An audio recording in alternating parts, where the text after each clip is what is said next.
حالیہ دنوں سینٹ کی جانب سے پارلیمنٹری کوکس آن مائنورٹیز بنانے کا اعلان کیا گیا۔ اسی حوالے سے بات کرنے کے لیے میرے ساتھ اس وقت کنوینر پارلیمنٹری کوکس آن مائنورٹیز سینیٹر دنیش کمار موجود ہیں۔ بہت شکریہ انٹرویو دینے کا۔ اس کوکس کا کیا کام ہوگا اور اسے بنانے کی کیوں ضرورت پیش آئی؟ ہم نے یہ ضرورت محسوس کی کہ چونکہ منورٹیز کے جتنے بھی ایم این ایز ہیں یا سینیٹرز ہیں، کافی ایسی لیجسلیشن ہوتی ہے، کافی ایسے مسائل ہوتے ہیں جہاں پر ہمیں اکٹھے نہیں بیٹھتے۔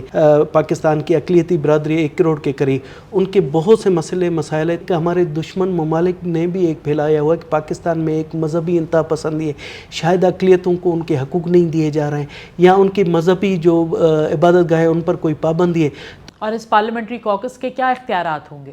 یہ جو ہمارا پلیٹ فارم ہے کاکس ہے، اس کا مقصد ہی یہی ہے کہ ہماری جو پرانی عبادت گاہیں ہم ان کی برادری، چاہے ہندو ہو تو ہندوؤں کے حوالے گردوارہ ہو تو سکھوں کے علاوہ چرچ ہو تو کرسچن کے حوالے کریں، یہ بھی ہمارا مین فوکس ہے۔ تو ہمارا یہ مین فوکس ہوگا کہ یہاں پر جو سعید پور ولیج میں پرانا مندر ہے اس کو ہم ہندو برادری کے حوالے کریں۔ ایز اے لیجسلیٹر جس طرح سے اسٹینڈنگ کمیٹیز کے بہت زیادہ اختیارات ہوتے ہیں، ویسے ہی ہمارے اختیارات ہوں گے۔ ہم کسی بھی سلسلے میں کہیں سے کسی کو طلب کر سکتے ہیں، اور منورٹیز کا بہت بڑا مسئلہ ہے عواقی پروفٹ ٹرسٹ سے، ان کا بھی ہم نے ٹیورز میں ایک سیٹل کرنا ہے کہ ان سے بھی ہم باز پرست کر سکتے ہیں۔ اس سے قبل پارلیمنٹری کوکس آن ویمن بنایا گیا، اور ایک تاثر ہے کہ اس پارلیمنٹری کوکس کے بنائے جانے کے بعد خواتین کے خلاف واقعات میں واضح کمی نہیں آئی، اور اس دوران پارلیمنٹری کوکس آن مائنورٹیز کا بننا کیا ڈیفرنٹ رول پلے کر سکتا ہے؟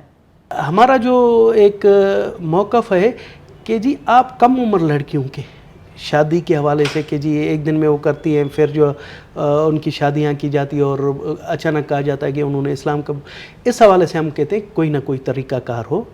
ہم یہ نہیں کہتے ہیں کہ جی ٹھیک ہے کوئی اسلام قبول اپنی مرضی سے کرتا ہے تو ٹھیک ہے، مگر اس کے لیے یہ ہونا چاہیے کہ ہمیں حق حاصل ہونا چاہیے کہ ہم آزادانہ طور پر ان سے پوچھ سکیں۔ اس سلسلے میں میاں مٹھو سے بھی ملیں گے، ہماری جو مذہبی جماعتیں ان سے بھی ملیں گے، اور اسٹیک ہولڈر سے بھی انہیں یہ سمجھانے کی کوشش کریں گے کہ جی چند واقعات پوری دنیا میں پاکستان کو بدنام کر رہے ہیں۔ بہت سی جگہوں پر ابھی تک ہندو میرج بل پاس نہیں ہوا کہ اگر ہندوؤں کی شادی ہوتی ہے تو ان کے قانونی حیثیت نہیں ہوتی۔ اس طرح سے سکھ میرج بل ہے، اس طرح سے کرسچن میرج بل ہے، کچھ صوبوں نے پاس کر لیا ہے۔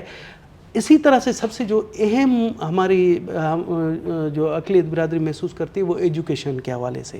ہمارے کوکس میں یہ ہے کہ جو منورٹیز کے حوالے سے جتنے بھی لاز ہیں یا کانسٹیٹیوشن پاکستان میں جتنی گارنٹیز دی گئی ہیں ان پر عمل کرایا جائے، اور جہاں پر دیکھیں کہ جس میں کمی ہے تو ایز اے لیجسلیٹر ہم اس کی لیجسلیشن کریں، یہ بھی ہمارا، اور یہ ہم کریں گے۔